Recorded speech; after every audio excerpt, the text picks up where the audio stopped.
All right, so once you have your Donald Trump and Joe Biden covers colored, we're going to glue them on the front of the folder. This is the back. You put your name on the back, Karis. We put our Donald Trump here, Joe Biden here, or flip them around, it doesn't matter. But whichever way, you have to have the matching information on the inside flap. It goes at the top and at the top.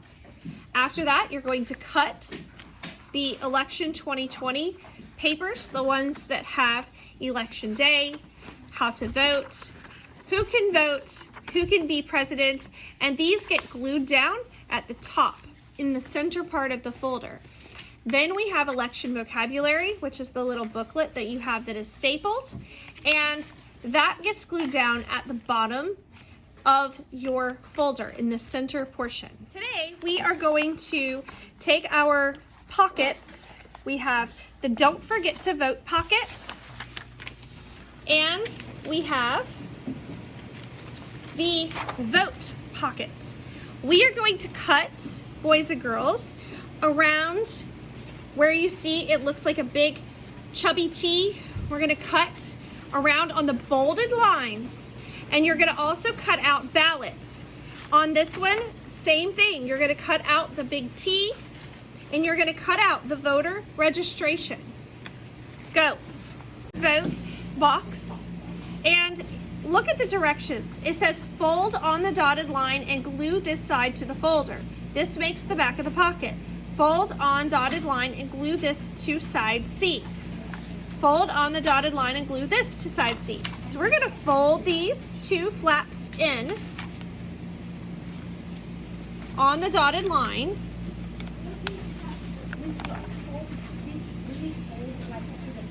And then we're going to fold this one up on the dotted line. Now, we're going to put a little bit of glue here.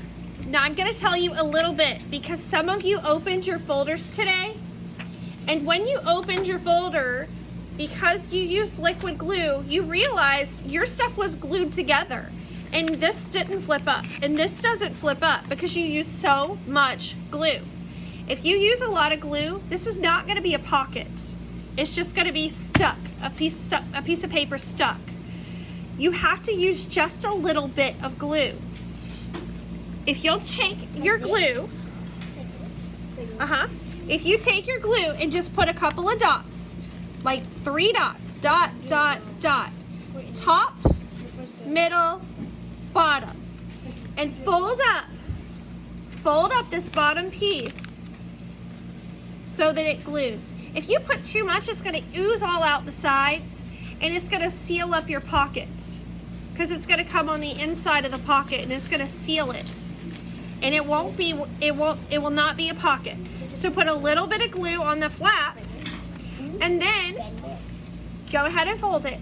And then once you have that done, you can put glue on the back, and my glue's not open. Spread it around just a little bit. You don't need much, remember? It does not take a lot. Some of us were going a little crazy with the glue. And we're gonna put the box down here at the bottom of Donald Trump of the left side. Don't forget to vote. You're gonna do the same thing. You're gonna fold in the flap, fold in the second flap, fold up the bottom. Then you're going to put a couple of dots of glue, and close it up. Don't put too much. It'll ooze inside, and then it'll close and seal your pocket. I put a little too much so here's what I did. I squeezed the extra out and then wiped it off. Okay. So is there good extra now? inside? As long as there's not extra inside your pocket, because if there's extra inside your pocket, it'll seal it. Well, doesn't look like it. All right, just kind of let it dry. Make sure that there's no glue down on the inside of the pocket so that it's going to glue itself together. Put some glue on the back, and then it's going to go here on the right-hand side at the bottom. In order to be allowed to vote, you have to be a U.S. citizen. Are you a citizen of the United States? Yes. Yes. You also have to be 18 on election day. Are you going to be 18 on election day? No. No. So you would not be allowed to register to vote. But we're going to go ahead and fill out our voter registration. What if you're past 18 and they ask you that question? Would you say yes? You would say yes. Because it says 18 or older, yes. Last name. Go ahead and put your last name. Last name's long, Miss Salty. I know, you're going to have to write it small. My name's like 3 letters.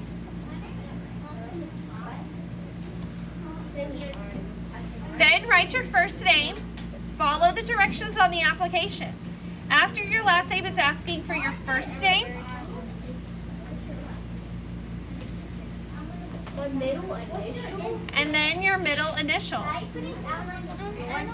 So for your safety, we're going to put Bay Haven's address. So our address is 2501 Hawks, Hawks, Landing, Landing, Boulevard, and the abbreviation is BLVD, period. So we have our school address, 2501 Hawks Landing Boulevard. This is in Panama City, Panama City, City, capital letters. Florida, FL, is our state abbreviation. And our zip code is 32405. 3, 2. Who came up with this? We are young children. We are not sharing where we live. That's right. I wanted to. That's private information. Now here it says, and you do have to sign that your information is true. I have reviewed my state's instructions and I affirm. That means you approve that you are telling the truth, that I am a U.S. citizen and meet the eligibility requirements of the state. The information I have provided is true, and you're going to sign your name. Oh, we do it in cursive. In cursive, the best you can. I cannot. Holy moly. With your middle initial. I don't know how to fold this. Okay. You're going to put... my name in cursive. Well, then just write your name in print. Yeah, I have C and A. If you can copy it from your desk, that's great. If not, Last name. tiny bit of glue. I just said you have to do your last name too. I know how to do my last name. Almost everything in my name. And then you're going to glue My that down. last name would have. All right, today's date. Today's date is 10/29. Just write it in print. 10/29/20. How do you do it? When it gets close to election time, they will send out a sample ballot to your house. You can ask your parents today if they have received a sample ballot and if they'll show it to you. It comes to the House. It has all of the candidates who are running for president, and it has also the amendments to the Florida Constitution that they're trying to pass. You, on your ballot, get to pick ahead of time so that when you go to vote in person, you can take that sample ballot with you and you have everything already filled out. You can't turn in that sample ballot. It's not a real ballot. But it shows how you're going to vote so it can make your voting faster. And so this is your sample ballot. So you may select, or you may want to wait if you haven't decided. You may want to wait, or you can go ahead and select one of the candidates that you would like to vote for on your sample ballot.